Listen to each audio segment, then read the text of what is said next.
Abasa. Mukhang napakasal niyo po. Nais niyo bang makarinig ng kwento? Si, Senyora. Mayroong dalawang batang nasa edad 7 taong gulang. Sila ipinagkasundo ng kanilang mga ama. Naging masaya ang kanilang pagsasamahan, ngunit kinailangan nilang maghiwalay. Sa matagal na panahon ng pagkakahiwalay, nananabik pa rin sila sa isa't isa. At ang muli nilang pagkikita ay nagsimula sa isang pagtitipon.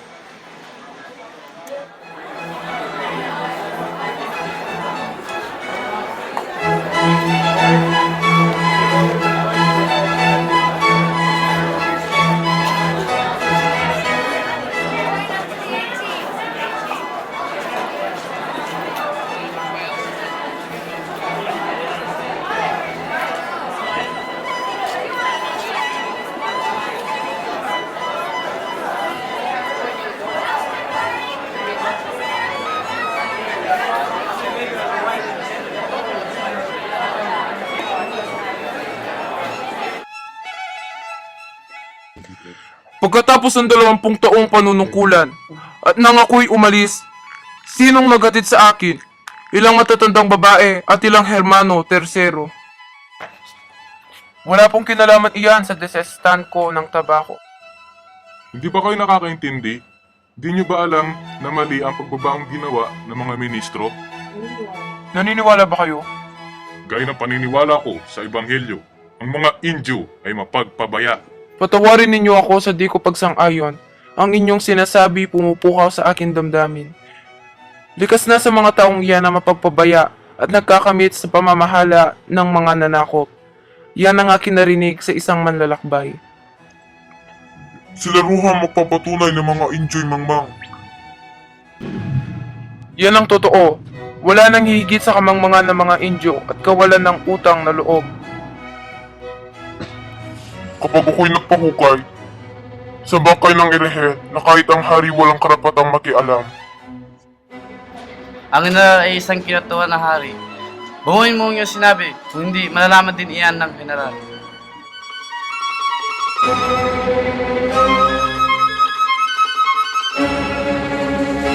Sa gabing iyon, naging isang lalaki na lumasigaw na anak ng kaibigan ng Kakanjate na si Crisostomo Ibarra.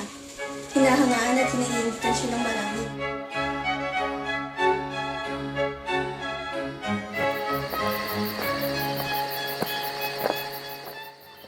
Oh, Tinyente, magandang gabi. Maari ko po bang malaman kung bakit nabilanggo ang aking ama? Kapagtataka naman, di mo alam nang nangyari sa iyong mga mag-anak? Ganun na nga po, kaya nais ko malaman ang bawat detalye ng mga pangyayari. O sige, ito ang huling habilin niya sa akin. Subalit, ano po ba ang dahilan kung bakit nabilanggo siya? Isang napakarangal na dahilan, marami naghihintay sa akin sa kwartel. Kukwento ko sa iyo habang tayo naglalakad.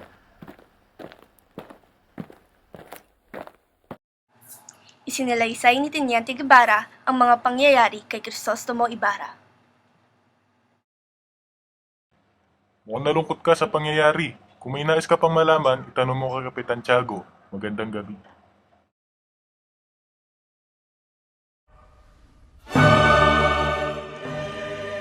Halika na, Tia. Teka lang, ba't ka nagmamadali? Hindi ba't kabababa pa lang ng kura sa altar? Ay, pag-ibig nga naman. Bakit ganito, Tia? Kinakabahan ako sa kanyang pagdating. Baka magalit ang ama, Maria. Hindi po. Nagbabasa po siya ng dyaryo. Baka magalit siya kung malaman niyang buhos na buhos niyang loob pagdating kay Crisostomo. Dapat po niyang maintindihan ang damdamin ko. Santiago, may mga nakapansin daw na nangangayayat si Maria. Oo, yan nga ang naobserbahan ko. Ibinili sa akin ng doktor na pabilikin siya sa probinsya para bumalik ang pamumula ng kanyang pisngi. Pagbakasyonin? Saan? Sa Malabon o kaya sa San Diego. Sa San Diego? Sa San Diego? Tia, narinig po ba yun? Sa San Diego raw? Huwag kang maingay, Maria. Baka magtaka ang iyong ama kung bakit sabik na sabik ka sa pag-uwi ng San Diego. Tia, may kalesang pumarada. Baka si Crisostomo na yun, iha? Halika, tulungan mo akong mag-ayos. Dali! Teka lang, bata ka. Santiago, ikaw nang bahala kay Jesus.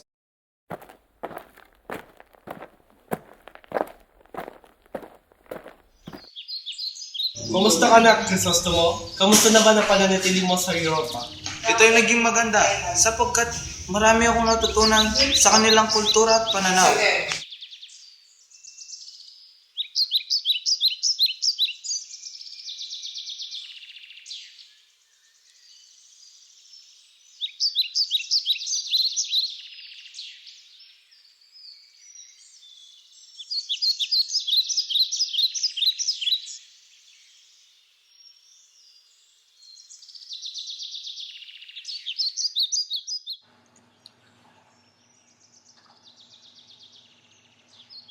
Narito na si Ibarra.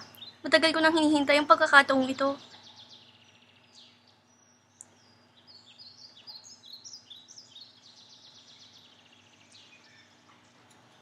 Mabuti naman. Oh, nandiyan na pala si Maria.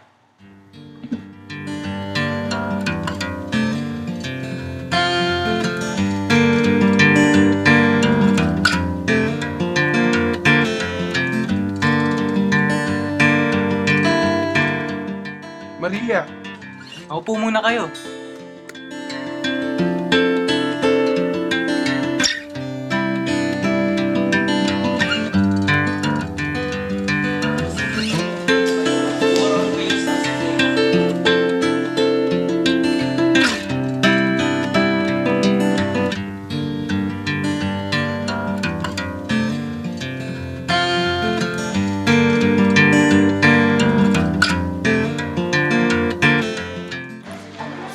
Pinapunta ako ng ama ko sa Europa.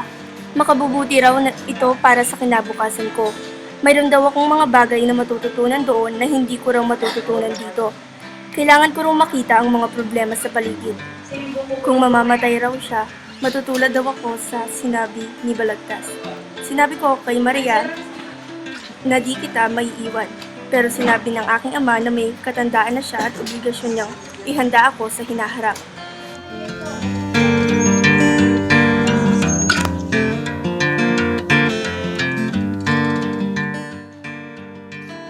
Naaalala mo pa ba nang isinama tayo ng iyong ina upang maligo sa batis? Nag-aaral ka pa noon sa Ateneo, kaya't sinabi mo sa akin ang ngalan ng mga halaman at bulaklak. Ngunit di kita pinapansin dahil hinahabol ko ang mga paru-paro at tutubi.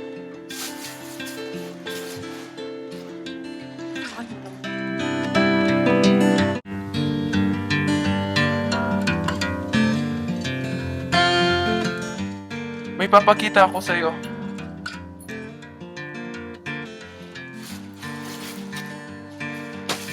Nasa iyo pa pala yan.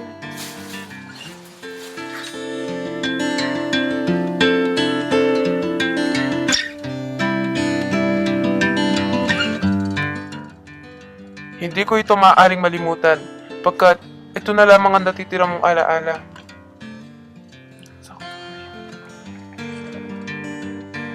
Kay tagal kong hinintay ang pagkakataong ito. Kay tagal rin kitang hinintay.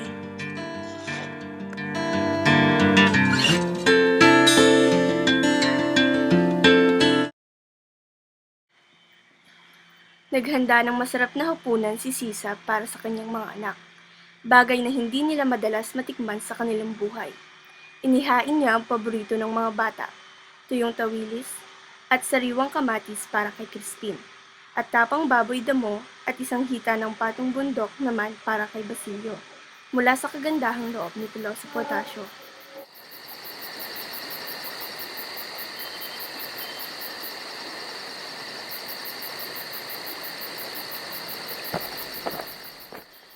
Umuwing duguan at paika-ika si Basilio sa kanilang munting tahanan.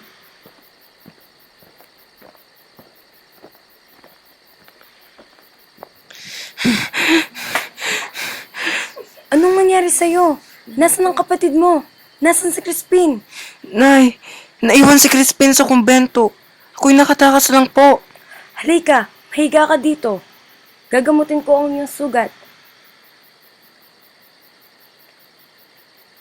Nasaan ba masakit? Dito po banda, Nay. Sige,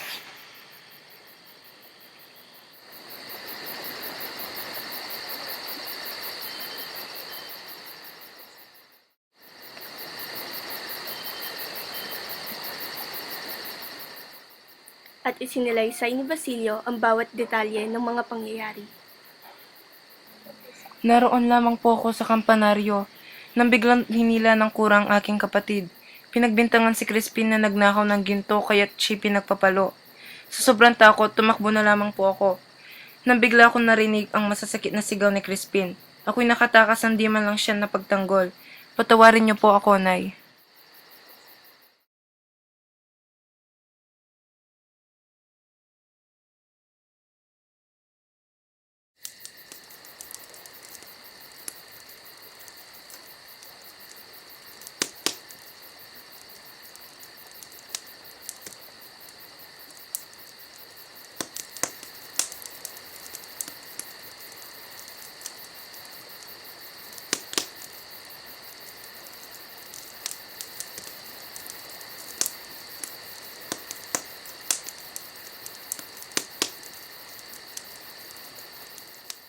O ikaw pala, Ibarra! Maari po ba akong pumasok? Pumunta si Crisostomo sa munting tahanan ng Piloso Potasio upang humingi ng payo patungkol sa kanyang kalagayan.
Sino siya? At bakit nilalayuan siya ng mga tao? Isa siyang Ketomi. Isang araw, may batang tanungin sa kanal. Siya ay sinugtong sa alkalde. Sabi ng alkalde, di bali ang manunod, huwag lamang siyang makawakan ng keto. Kawawa naman siya.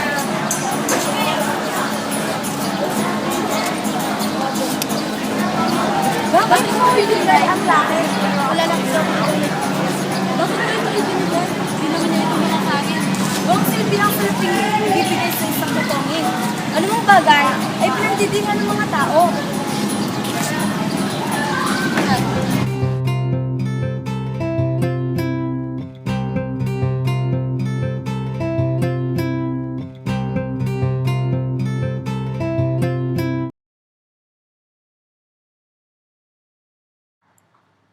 Punong-puno ng tao ang simbahan. Bawat isa ay gustong makasawsaw sa agwa bendita. Halos hindi na huminga ang mga tao sa loob ng simbahan. Ang sermon ay binayaran ng 250 piso. Ikatlong bahagi ng ibinayad sa komedya na magtatanghal sa loob ng 3 gabi. Naniwala ang mga tao na kahit na mahal ang bayad sa komedya, ang manonood dito ay mahuhulog sa impyerno ang kaluluwa at ang mga makikinig naman sa sermon ay tuloy-tuloy sa langit. Higit na matapang at makapangyarihan, pagkabat walang armas, kundi isang krus na kahoy lamang. Natatalo nila ang tulisan ng kadiliman at lahat ng kampo ni Lucifer. Ang mga himalang nilikha nito ay tulad ng paglikha kay Diego de Alcala. Padre nuestro que estás en el cielo, santificado sea tu nombre. Venga a nosotros tu reino.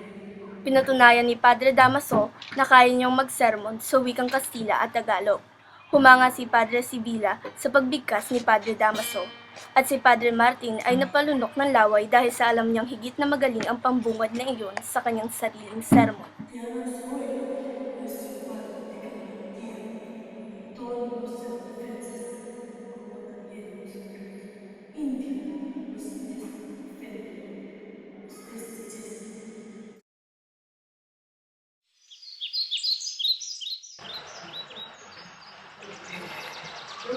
ko ba makausap? Maaari ko ba kayang makausap? Ako po ay si Lucas na kapatid ng namatay kahapon. Ginoo, nais ko pong malaman kung gaano ang ibabayad ninyo sa pamilya ng aking kapatid. Ibabayad, ako yung nagmamadali ngayon. Kahit mamayang hapon balik kayo upang kayo mag-usap. Ako yung dadalaw sa Dahil po ba sa isang may sakit, papabayaan ninyo ang mga patay? Iyan ba'y dahil sa kami mahirap? Huwag niyong pilitin ako yung mayamot.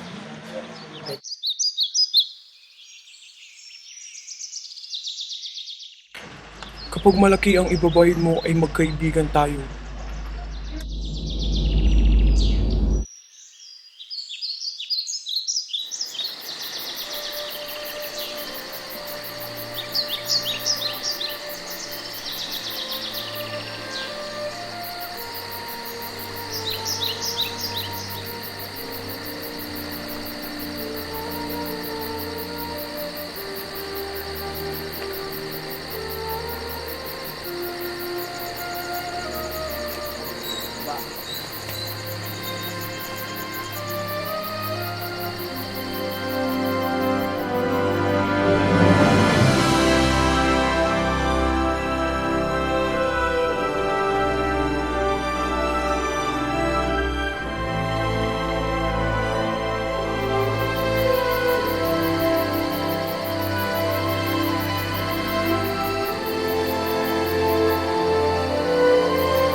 Mamamatay akong di makikita. Gininto ang araw sa silangan. Sa inyong kabata, ang makamamalas. Matuwa ka. At ba't tingin ganap ang huwag kang limutan ang aming pangarap.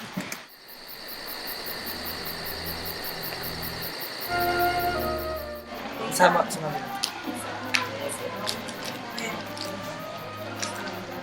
Ibarra, ano ang iyong sadya? Ba't ka na pa rito? Ako'y tumakas lamang sa mga Guardia Civil. Ibarra, patawarin mo ko dahil pinagkalulo kita sa kamay ng mga Kastila. Huwag kang mabahala. Ika'y pinapatawad ko na. Hangad ko lamang ang iyong kaligayahan. Marahil, ito na ang ating huling pagdadaupang palad. Maria. Hanggang sa muli.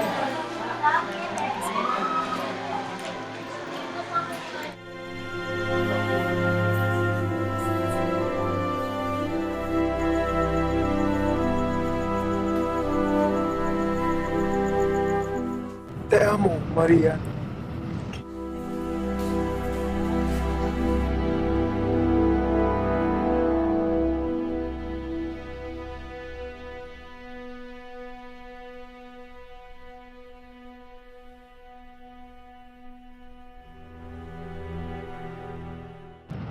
Tigil, Ibarra! Napapaligiran ka na namin.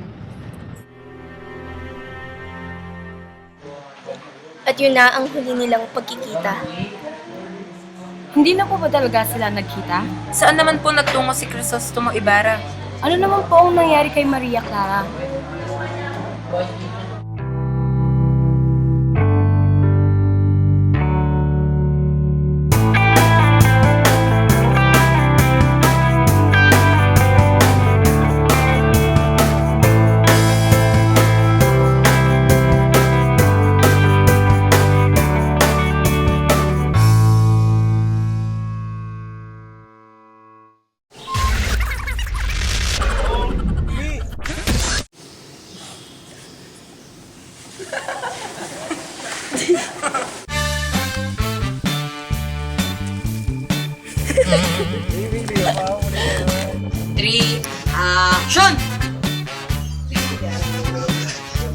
Mga tulad eh.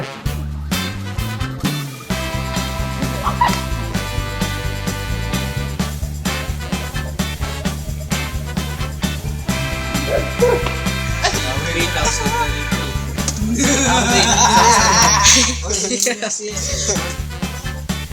dalawang bata sa edad na pitong taon.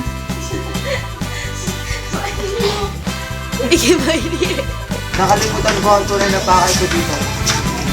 Maghahanda pa ang mga bro. Ay, oo nga pala.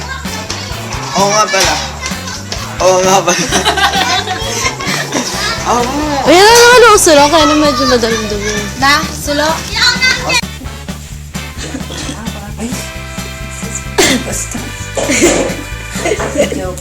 Okay.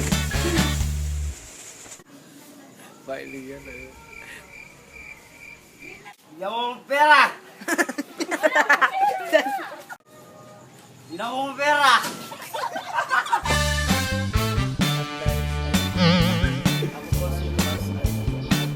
One, two, three, go. At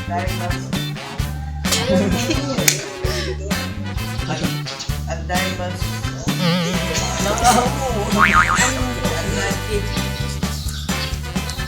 At dahil ba sa... Bayan mo ba?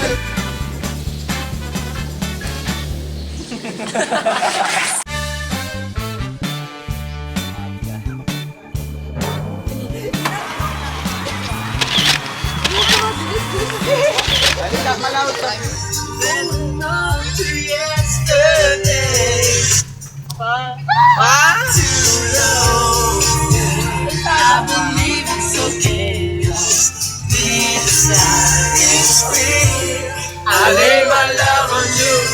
It's all I wanna.